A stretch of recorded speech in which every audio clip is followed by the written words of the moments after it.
وأحسن منك لم تر قط عيني وأجمل منك لم تلد النساء خلقت مبرأ من كل عيب خلقت مبرأ من كل عيب كأنك قد خلقت كما تشاء. كتاب أنزلناه إليك مبارك ليدبروا آياته وليتذكر أولو الألباب. یہ کتاب برکت والی ہے جسے ہم نے آپ کی طرف نازل فرمایا ہے تاکہ دانش مند لوگ اس کی آیتوں میں غور و فکر کریں اور نصیحت حاصل کریں. اللہم صلی علی سیدنا محمد وعلی آل سیدنا محمد بعدد کل ذرۃ مئۃ الف الف مرۃ. سامعین و ناظرین کرام، السلام علیکم ورحمۃ اللہ وبرکاتہ. سامعین کرام، سورہ قاف آیت نمبر 1 سے 3 حصہ چہارم 2644 درس کا نمبر. آج کا موضوع ہم کیا آخرت کو نہیں مانتے. اس کے ساتھ آج کے سبق کا آغاز کرتے ہیں. سب سے پہلے گزشتہ سبق کا اعادہ ہوگا. اعوذ باللہ من الشیطان الرجیم. پناہ مانگتا ہوں میں اللہ کی شیطان مردود سے. بسم اللہ الرحمن الرحیم. شروع اللہ کے نام سے جو بڑا مہربان نہایت رحم والا ہے. قاف والقرآن المجید. قاف، قرآن مجید کی قسم کہ محمد صلی اللہ علیہ وآلہ وسلم پیغمبر خدا ہیں. بل عجبوا ان جاءهم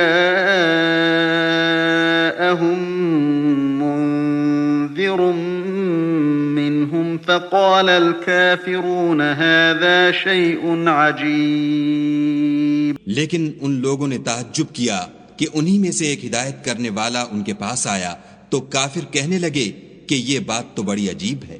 أَإِذَا مِتْنَا وَكُنَّا تُرَابًا ذَلِكَ رَجْعٌ بَعِيدٌ. بھلا جب ہم مر گئے اور مٹی ہو گئے تو پھر زندہ ہوں گے؟ یہ زندہ ہونا عقل سے بعید ہے. سامعین کرام، سورہ قاف لفظی ترجمہ قاف والقرآن المجید، قسم ہے قرآن مجید کی.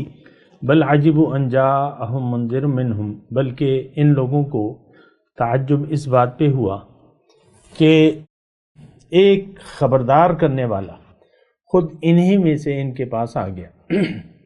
فقال الکافرون، جو حق کو ماننے سے انکاری تھے، انہوں نے یہ کہا ھذا شیء عجیب، یہ تو بڑی عجیب بات ہے.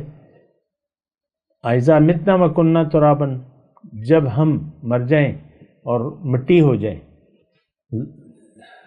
تو دوبارہ اٹھائے جائیں گے. یعنی یہ بریکٹ میں ذالک رجم بعید، یہ تو یہ واپسی تو عقل سے بعید ہے، عقل تو نہیں مانتی.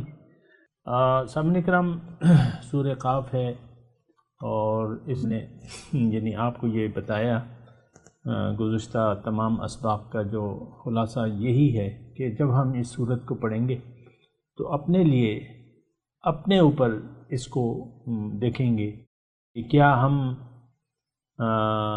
یعنی ہم کیا کہتے ہیں. یہاں تو ہے نا قال الکافرون، تو کیا ہم وہی جملے تو نہیں کہتے، یا وہی خیال ہمارا تو نہیں ہے. یہ اس طریقے سے ہم ہر ایک آیت کو پڑھیں گے انشاءاللہ. میں آغاز کرتا ہوں اللہ تعالیٰ کی عطا سے، اس کے خاص فضل اور کرم کا سوال ہے اللہ تعالیٰ سے. تو قاف والقرآن المجید، بزرگی والا قرآن، بڑی شان والا، بزرگی والا، بڑی خیر والا قرآن. تو یہ دیکھیں اس میں یعنی اب قرآن یعنی قرآن مجید جو ہے تو اللہ تعالیٰ کے رسول نے ایک بات فرمائی ہے، ان اللہ یرفع بہذا الکتاب اقواما ویدع بہ آخرین، کہ اس قرآن کے ذریعے اللہ تعالیٰ ایک قوم کو بلند کرے گا اور دوسرے کو نیچے کر دے گا۔ یہ بزرگی والا، بڑی اونچی شان والا، اگر اس کو آپ قبول کر لیتے ہیں، میں عام جملہ کہنا چاہتا ہوں، اگر اس کو آپ قبول کر لیتے ہیں تو آپ احسن تقویم میں شمار ہوں گے، یا یعنی اللہ کے جن لوگوں سے اللہ راضی ہے صالحین، آپ اس کی ٹولی میں شامل ہو جائیں گے اگر اس قرآن کو آپ نے قبول کر لیا عملی طور پر، اور اگر آپ نے رد کر دیا تو پھر آپ جائیں گے اسفل السافلین۔ تو وہ جو حضور صلی اللہ علیہ وسلم کی میں نے آپ کو بات سنائی کہ اگر آپ نے اس کو قبول کر لیا تو آپ اپنی معراج تک پہنچ جائیں گے۔ میں تھوڑی سی اس کی وضاحت کروں گا۔ اللہ نے فرمایا قرآن میں کہ وَيُؤْتِ كُلَّ ذِي فَضْلٍ فَضْلَهُ، اگر اس قرآن کو آپ نے قبول کر لیا، یعنی اس کے پروگرام کو آپ نے لے لیا، تو آپ میں جو بھی اللہ تعالیٰ نے صلاحیت رکھی ہے تو اس کی معراج کو آپ حاصل کر لیں گے، اس معراج تک پہنچ جائیں گے۔ ہر صاحب فضیلت کو اس کی فضیلت مل جائے گی۔ وَيُؤْتِ كُلَّ ذِي فَضْلٍ، اس قرآن کو لینے سے۔ اب قرآن تو بزرگ ہے تو آپ بھی پھر بزرگ بن جائیں گے، یعنی اللہ تعالیٰ آپ کی قدر کرے گا، آپ کے اعمال کی قدر کرے گا، آپ کے اعمال کو ضائع نہیں کرے گا، آپ کو عذاب نہیں دے گا، آپ مامون ہو جائیں گے اللہ کے عذاب سے یا اللہ کی ناراضگی سے اگر آپ نے قرآن کو قبول کر لیا۔ تو یا قرآن مجید کی گواہی اللہ تعالیٰ دے رہے، قسم کھا رہے۔ تو اس میں ایک مضمون تو یہ ہے کہ اگر اب قرآن جو ہے ہمیں تو سیدھا راستہ بتاتا ہے، ان ھذا القرآن یہدی للتی ہی اقوم، قرآن سیدھا راستہ بتاتا ہے۔ اگر ہم نے وہ سیدھا راستہ یعنی اللہ کی مرضی کے مطابق اگر زندگی گزاری تو ہم زندگی کی معراج کو پالیں گے۔ دیکھیں شہد کی مکھی اگر شہد نہ بنائے یا انکار کر دے تو اس کی پیدائش تو فضول ہو گئی۔ ایک مثال میں دے رہا ہوں، چھوٹی سی مثال ہے۔ شہد کی مکھی اگر شہد بنانے سے انکار کر دے، سست ہو جائے یا جو بھی ہو جائے، تو پھر اس کا مقصد وجود تو ختم ہو گیا۔ اللہ نے شہد کی مکھی کو بنائے اس لیے کہ یہ شہد بنائے، تیار کرے، جو بھی طریقہ کار ہے۔ اگر وہ نہیں کرتی تو پھر چھتے کی ملکہ اسے مار دیتی ہے، نکھٹو کہتے ہیں عام طور پہ۔ یہی مثال اللہ نے بنایا ہے انسان کو کہ یہ ترقی کرے، اپنے رب کی طرف پرواز کرے، یعنی روحانی ترقی ہم اسے کہہ لیتے ہیں، روحانی ترقی۔ اگر آپ قرآن کے راستے پر، قرآن کے بتائی ہوئی طریقے کے مطابق اگر آپ زندگی گزارنے لگتے ہیں تو آپ کی روح جو ہے وہ پرواز کرنی شروع کر دیتی ہے۔ اور ہو سکتا ہے بعض لوگوں کو میرے جملہ کچھ عجیب سا لگے، تو یہ ایک نیچرل وہ ہے، طریقہ کار ہے قدرتی۔ اگر آپ رب کی رضا کو قبول کر لیتے ہیں، رب کی رضا قرآن میں ہے، رب کی رضا کو اللہ کے رسول کا طریقہ ہے، تو آپ کی روحانی پرواز شروع ہو جاتی ہے۔ اقبال نے کہا تھا نا، اے طائر لاہوتی، تو لاہوت کا سفر طے کرنے کے لیے ہم آئے ہیں۔ ہو سکتا ہے یہ جملہ بعض لوگوں کی سمجھ میں نہ آئے، لیکن پھر بھی میں کہہ رہا ہوں، لاہوت کیا ہے؟ وہ اعلیٰ مقام ہے اللہ کی ذات کا، لاہوت۔ تو وہاں تک ہماری منزل لاہوت ہے، اللہ کے پاس جانا ہے، وَأَنَّ إِلَىٰ رَبِّكَ الْمُنْتَهَىٰ۔ تو ہمیں پرواز کے لیے اللہ تعالیٰ نے دنیا میں بھجوایا ہے۔ اگر آپ یہ پرواز نہیں کرتے اور دنیا میں اخلد الی الارض، دنیا کی طرف رجوع کر لیتے ہیں، دنیا کو منزل بنا لیتے ہیں، دنیا کے لیے زندگی گزارتے ہیں، تو آپ کی ایک تو یہ ہے کہ پرواز معکوس ہوگی، الٹی ہو جائے گی۔ آیا انسان اوپر کی طرف پرواز کے لیے ہے، یہ ایک علامتی چیز ہے، اوپر نیچے نہیں ہے، لیکن یہ ہے کہ پھر بھی ہم علامتی طور پہ اونچائی کی طرف نسبت کرتے ہیں اللہ تعالیٰ کی۔ لیکن اگر آپ نے اس راستے پر، یعنی قرآن کے راستہ، قرآن کا حکم اور نبی کا طریقہ، یہ دو چیزیں ہیں، اگر آپ نے اس کو چھوڑ دیا تو پرواز پھر بھی ہوگی، لیکن وہ نیچی پرواز ہوگی، اسفل السافلین کی طرف ہوگی۔ یہ بات نوٹ کر لیں۔ خلاصہ اس وقت کی گفتگو کا یہ ہے کہ اگر آپ نے قرآن کو قبول کر لیا تو یہ آپ کے حق میں گواہی دے گا، اور آپ کی اللہ کے دربار میں آپ کی عزت ہوگی۔ بڑا یعنی ایک جملہ ہے، اس پہ آپ غور کریں، اللہ کے دربار میں آپ کی قدر ہوگی، عزت ہوگی، کیونکہ اللہ تعالیٰ نے خود قرآن مجید میں فرمایا ہے کہ ان اکرمکم، ابھی ہم نے پڑھا ہے سورہ حجرات، ان اکرمکم عند اللہ اتقاکم، تم میں سے معزز وہ ہے اللہ کے نزدیک جو زیادہ متقی ہے۔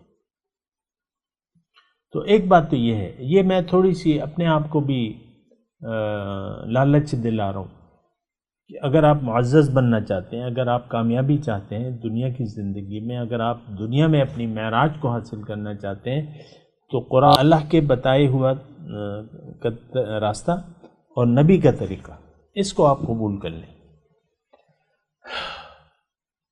تو اللہ تعالیٰ آپ سے راضی ہو جائے گا۔ اور تھوڑا سا اس مضمون کو میں آگے بڑھاتا ہوں کہ اگر اب ظاہر ہے کہ یہ راستہ جو ہے اللہ کا حکم اور نبی کا طریقہ اور مقامی طور پہ ایک رہنما کی رہنمائی، تو پھر آپ کا نفس کا تزکیہ شروع ہو جائے گا، یہاں تک کہ آپ کا نفس پاک ہو جائے گا۔ پھر آپ کو دعوت آئے گی اللہ تعالیٰ کی طرف سے، یا ایتھا النفس المطمئنۃ ارجعی الی ربک راضیۃ مرضیہ فادخلی فی عبادی وادخلی جنتی۔ یہ دنیا ہی میں ایسا ہوتا ہے، لیکن دیکھیں بعض لوگ تو اس آیت کو آخرت تک محدود کر دیتے ہیں، میں ایسا نہیں سمجھتا۔ دنیا میں آپ اللہ کی رضا جب حاصل کر لیتے ہیں تو آپ کا دل پاک ہو جاتا ہے۔ دیکھیں ایک نیچرل بات ہے، جب دل پاک ہو گیا تو اس میں تو نور الہی آ جاتا ہے۔ یہ تو اللہ تعالیٰ کا گھر ہے، قلب المومن عرش الرحمن ہے، اللہ کا عرش ہے، اور اللہ نے فرمایا ہے، حدیث قدسی ہے کہ میں نہ آسمانوں میں سماتا ہوں نہ زمین میں، لیکن مومن کے دل میں سما جاتا ہوں۔ تو پھر یہاں تو اللہ کا نور جو ہے آ جاتا ہے، اور یہ گھر ہے اللہ کا۔ تو دنیا میں آپ کو جنت مل گئی، دل کے آئینے میں ہے تصویر یاد، جب ذرا گردن جھکائی دیکھ لی۔ تو خیر یہ زیادہ یعنی باریک مضمون ہو جائے گا، لیکن میں آپ کو یہیں پر یعنی ٹھہراتا ہوں۔ اور باقی تو یہ ہے کہ یہ وہ چیز ہے کہ جب تک آپ چکھیں گے نہیں تو آپ کی سمجھ میں نہیں آئے گی۔ یہ وہ کیفیت ہے، یہ وہ ایک حالت ہے، جب تک آپ پہ طاری نہیں ہوگی تو آپ کی سمجھ میں نہیں آئے گی کیسے۔ پھر بات چیت بھی ہوگی، اللہ تعالیٰ سے بات چیت کرے گا اور وہ جواب دے گا، ادعونی استجب لکم، مجھے پکارو میں جواب دوں گا تمہیں۔ وَإِذَا سَأَلَكَ عِبَادِي عَنِّي فَإِنِّي قَرِيب، جب آپ سے میرے بندے میرے بارے میں پوچھیں، آپ کہہ دیں میں تو ان کے قریب ہوں۔ اجیب دعوت الداعی اذا دعان، پکارنے والے کی پکار کو سنتا ہوں میں جب وہ مجھے پکارتا ہے. فَلْيَسْتَجِيبُوا لِي وَلْيُؤْمِنُوا بِي، اب انہیں چاہیے کہ میری بات مانیں اور مجھ پہ یقین کر لیں. قرآن مجید یعنی یہ ایک بہت بڑی گواہی ہے، اس سے انکار ممکن نہیں ہے. آپ انکار کریں گے تو آپ جھوٹ بولیں گے، آپ اس سے رخ پھیر لیں گے تو آپ کے لیے پھر مشکل ہوگی. قرآن تو روشنی ہے، اگر آپ اندھیرے سے نکلنا چاہتے ہیں تو قرآن کی روشنی قبول کر لیں. قرآن ہدایت ہے، نور ہدایت. یہدی بہ اللہ من اتبع رضوانہ سبل السلام، اللہ تعالیٰ ہدایت دیتا ہے جو اس کی رضاؤں کی پیروی کرتے ہیں سلامتی کے راستے کی طرف. ولیکن جعلنا لہو افمن جعلنا لہو نورا یمشی بہ فی الناس کمن مثلہ فی الظلمات لیس بخارج منہا. بھلا وہ شخص، تھوڑی توجہ سامنے، بھلا وہ شخص جس کے میں نے ایک نور مقرر کر دیا ہے. افمن جعلنا لہو نورا، اس کے ذریعے وہ لوگوں میں چلت پھرت کرتا ہے، زندگی کے معاملات اس نور کی روشنی میں طے کرتا ہے. کیا وہ ہو سکتا ہے اس شخص کی طرح جو اندھیروں میں ہے اور اس سے نکلنے کا اس سے کوئی پروگرام نہیں ہے؟ یہ کون ہے؟ یہ آج کا مسلمان ہے. ہم لوگ اندھیروں میں ہیں. مسئلہ یہ ہے کہ ہم نے اندھیرے کو روشنی سمجھ لیا ہے.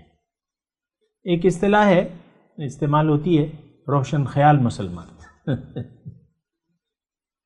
مجھے بھی بعض لوگ بعض دفعہ کہتے ہیں کہ یار اسلام تو اتنا سخت نہیں ہے، تم نے تو بڑا سخت کر دیا. اسلام میں تو آزادی ہے، بس ایسا ہے ویسا ہے. یہ شریعت اسلام اتنا وہ نہیں ہے.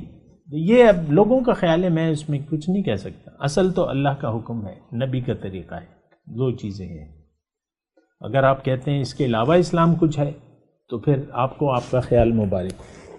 حقیقت جو ہے بس شریعت ہے، شریعت محمدی، اللہ کا حکم اور نبی کا طریقہ. تو پھر میں بات کر رہا تھا نور کی. جب دل نورانی ہو جائے تو راضیۃ مردیہ ہو جاتا ہے. اللہ کی جب دل میں اللہ کا نور آ جائے، افمن جعلنا لہو نورا، حضور صلی اللہ علیہ وسلم فرماتے ہیں اس کے بارے میں کہ جب یہ نور قلب میں داخل ہوتا ہے تو انفسخہ کے الفاظ ہیں، دل کھل جاتا ہے، وسیع ہو جاتا ہے، فراخ ہو جاتا ہے. انفسخہ. تو اس وقت تو ہم تنگ دل ہیں، بخیل ہیں، نہ مال خرچ کرنے کو تیار ہیں، نہ جان خرچ کرنے کو تیار ہیں، اور ہر لمحے ہمیں اپنے ذاتی مفادات کا خیال رہتا ہے. یہ میں کروں گا تو کیا ہوگا، کیا نقصان ہوگا، کیا فائدہ ہوگا. یہ نفع نقصان کو ہم دیکھتے رہتے ہیں. لیکن جب وہ دل یعنی نور داخل ہوتا ہے تو وہ کھل جاتا ہے، وسیع ظرف. حضور صلی اللہ علیہ وسلم ایک نمونہ ہے ہمارے سامنے. ان کیا کہنے. تو اچھا، تو پھر صحابہ نے پوچھا کہ حضور اس کی کوئی علامت تو ہوگی، جب نور دل میں داخل ہو جائے اس کی علامات کیا ہے؟ حضور صلی اللہ علیہ وسلم نے ارشاد فرمایا التجافی عن دار الغرور والانابۃ الی دار الخلود والتأہب للموت قبل الورود او کما قال. یہ شخص جو ہے دنیا سے پہلو تہی کرے گا، شوق نہیں ہوگا، کام تو کرے گا، نوکری کرے گا، کاروبار کرے گا، لیکن دل نہیں لگائے گا، پہلو تہی دنیا سے. التجافی عن دار الغرور، دھوکے کا جو گھر ہے اس سے یہ دل نہیں لگائے گا، پہلو تہی چھوڑے گا نہیں،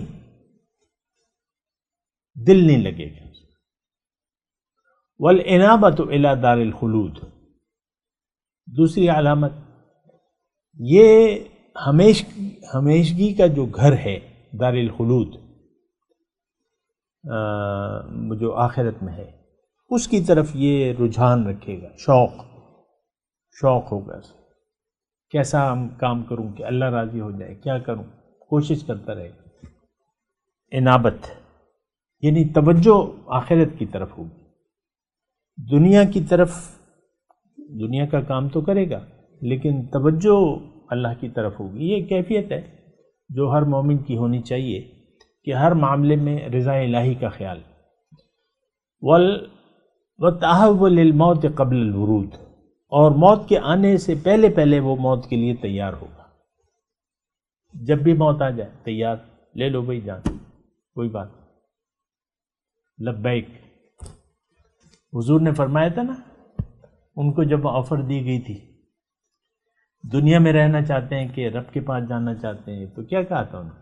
بل الرفیق الاعلی، نہیں میں جانا چاہتا۔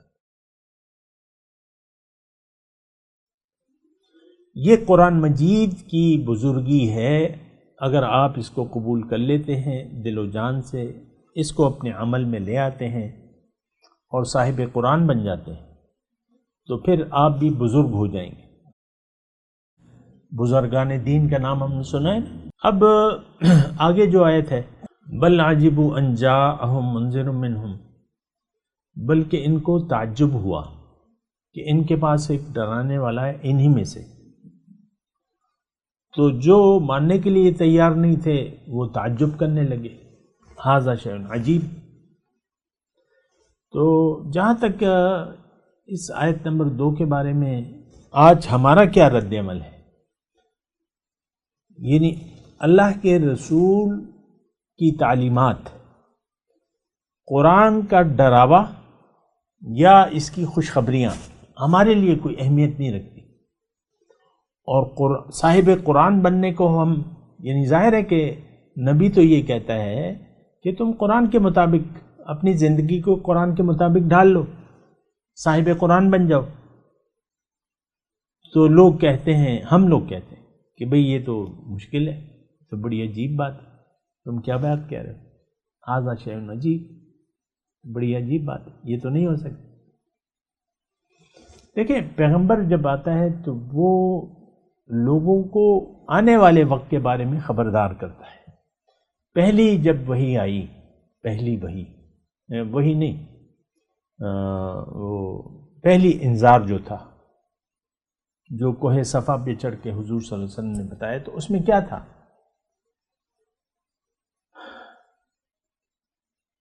کہ بھئی تمہارے اعمال کے نتیجے میں تم پر اللہ کے عذاب کا لشکر آنے والا ہے، اس سے اپنے آپ کو بچاؤ اور کلمہ پڑھ لو، لا الہ الا اللہ محمد رسول اللہ، یعنی عذاب سے ڈرایا جو آنے والا تھا۔ انذر قومک من قبل ان یأتیہم عذاب علیم، پیغمبر کو اللہ تعالیٰ مخاطب کر کے کہتا ہے کہ ان کو ڈراؤ، ان کو خبردار کرو۔ یہاں دیکھیں انذار کا مطلب جو ہے، ایک تو خبردار کرنے والا، ڈرانے والا، ڈر سنانے والا، وعید کا معنی زیادہ قریب ہے۔ انذار جو ہے، منذر، یہ خبرداری ہے کہ بھئی جیسے کہ حضور صلی اللہ علیہ وسلم نے خبردار کیا لوگوں کو کہ بھئی تمہارے جو اعمال ہیں، جو تمہارے رویے ہیں، اس کے نتیجے میں ان کا رویہ کیا تھا؟ جو اس وقت کوہ صفا پہ چڑھ کے جو ان کے سامنے کھڑے ہوئے لوگ تھے، تو ان کا رویہ ہماری طرح تھا کہ بس یہی دنیا ہے اور اسی میں ہم خوش ہیں، نہ آخرت کو مانتے ہیں، نہ قیامت کو مانتے ہیں، نہ بعث بعد الموت کو مانتے ہیں۔ ایک ہی رویہ ہے ہمارا۔ وہی مشرکین مکہ جو کھڑے ہوئے تھے وہ آج ہم ہیں، ہم لوگ آخرت کو نہیں مانتے۔ اپنے عمل سے دیکھیں، یہ کوئی میں عجیب بات نہیں کر رہا۔ آج مسلمان قوم، امت، ایک قوم پاکستان کی تو نہیں ہے، ساری دنیا کی مسلمان آخرت کو نہیں مانتے۔ یہ لوگ دنیا کے لیے زندگی گزار رہے ہیں، آخرت سے ہم غافل ہیں۔ یعلمون ظاہرا من الحیات الدنیا وهم عن الآخرۃ غافلون۔ آخرت سے غافل ہیں. تو ہم تو دنیا کے لیے زندگی گزار رہے ہیں. ہمارا زندگی گزارنے کا مدعا دنیا میں دنیا ہے، آخرت نہیں ہے. عجیب بات یہ ہے، لیکن کافروں نے الٹا سمجھا. جب خبردار کیا حضور صلی اللہ علیہ وسلم نے، انہوں نے اس بات کو عجیب سمجھا. یہ تو ہمیں دنیا کی یاد سے غافل کرنا چاہتا ہے اور آخرت کی یاد سے ہمارا دل آباد. یہ تو بڑی عجیب بات ہے. آج بھی یہ باتیں دیکھیں، میں آپ سے بات کر رہا ہوں لیکن میری باتیں لوگوں کو عجیب لگتی ہیں. تھوڑے ہمارے واٹس ایپ گروپ ہے، کچھ عرصے کے لیے شامل ہوتے ہیں، مہینے بعد 2 مہینے بعد وہ در سے نکل جاتے ہیں. جو میں دیکھتا رہتا ہوں، اور ہماری تو کسی پر کوئی زور زبردستی ہے نہیں، اور مہینہ 2 مہینے بس اس کے بعد وہ خیر آباد کر دیتے ہیں گروپ. یہ باتیں سمجھ میں نہیں آتی، یہ عجیب لگتی ہیں. میری باتیں لوگوں کو عجیب لگتی ہیں. ھذا شیء عجیب، بڑی عجیب بات. بھئی ہم تو دنیا دار لوگ ہیں. دیکھیں مجھے بھی بعض اوقات لوگ، ایک میرے ملنے والا تھا، آیا درس میں شامل ہوا، بیٹھا 2-3 سال گزارے میرے ساتھ، آتا رہا، بیٹھتا رہا، سنتا رہا. تو ایک دن مجھے کہنے لگا ہم تو سر دنیا دار لوگ ہیں، سارا ماحول آپ کے کہنے کے خلاف ہے اور ہم تو دنیا دار ہیں. تھوڑا سا مجھ سے ایکسکیوز کرنے لگا، ہم تو دنیا دار ہیں. ھذا شیء عجیب، بڑی عجیب بات ہے. دیکھیں یہاں کافر کا لفظ استعمال ہوا ہے. کافر کا ہم ایک روایتی مطلب سمجھتے ہیں. کافر کی کیا نشانی ہے؟ یہ تو ہمیں اللہ سے پوچھنا ہے. اللہ ہمیں بتاتا ہے. اللہ نے سورہ ابراہیم میں یہ بتایا کہ جو دنیا کی نسبت، آخرت کی نسبت دنیا سے محبت کرتا ہے، یہ شخص کافر ہے. آیت نمبر 2 اور 3 پڑھ لیں آپ. یہ تو اللہ بتائے گا کہ مومن کون ہے اور کافر کون ہے اور منافق کون ہے. تو اللہ کی تشریحات ہیں. میں اور آپ اس بات کے قابل نہیں ہیں کہ ہم کسی کو کافر یا مومن قرار دے دیں. ابھی یہ اللہ تعالیٰ نے فرمایا کہ اگر دل میں تمہارے ایمان یقین نہیں ہے تو تم مومن نہیں ہے. جب تک دل میں یقین نہ آئے، ہمارے دل میں تو یقین نہیں ہے، ہمارا تو دنیا پر یقین ہے. یہ 5,000 ہیں، یہ 5 لاکھ ہیں، یہ 5 کروڑ، بس. یہ بچے ہیں، بیوی ہے، شوہر ہے، یہی نوکری، گھر، بات، بس. سوچیں ذرا. میں تلاوت کرتا ہوں، میرے ساتھ دہرائیے. اعوذ باللہ من الشیطان الرجیم، بسم اللہ الرحمن الرحیم. قاف والقرآن المجید بل عجبوا ان جاءهم منذر منهم فقال الكافرون هذا شيء عجيب أإذا متنا وكنا ترابا ذلك رجع بعيد. اب ان آیت کی تلاوت اور ترجمہ. اعوذ باللہ من الشیطان الرجیم. پناہ مانگتا ہوں میں اللہ کی شیطان مردود سے. بسم اللہ الرحمن الرحیم. شروع اللہ کے نام سے جو بڑا مہربان نہایت رحم والا ہے. قاف والقرآن المجید. قاف، قرآن مجید کی قسم کہ محمد صلی اللہ علیہ وآلہ وسلم پیغمبر خدا ہیں. بل عجبوا ان جاءهم منذر منهم فقال الكافرون هذا شيء عجيب. لیکن ان لوگوں نے تعجب کیا کہ انہی میں سے ایک ہدایت کرنے والا ان کے پاس آیا تو کافر کہنے لگے کہ یہ بات تو بڑی عجیب ہے۔ أَإِذَا مِتْنَا وَكُنَّا تُرَابًا ذَلِكَ رَجْعٌ بَعِيدٌ۔ بھلا جب ہم مر گئے اور مٹی ہو گئے تو پھر زندہ ہوں گے؟ یہ زندہ ہونا عقل سے بعید ہے۔ اس کے ساتھ ہی آج کے درس کا وقت اختتام کو پہنچا۔ انشاءاللہ اگلے درس میں ملاقات ہوگی۔ وآخر دعوانا ان الحمدللہ رب العالمین۔ والسلام علیکم ورحمۃ اللہ وبرکاتہ۔ مولایا صلی وسلم دائما ابدا علی حبیبک خیر الخلق کلہم۔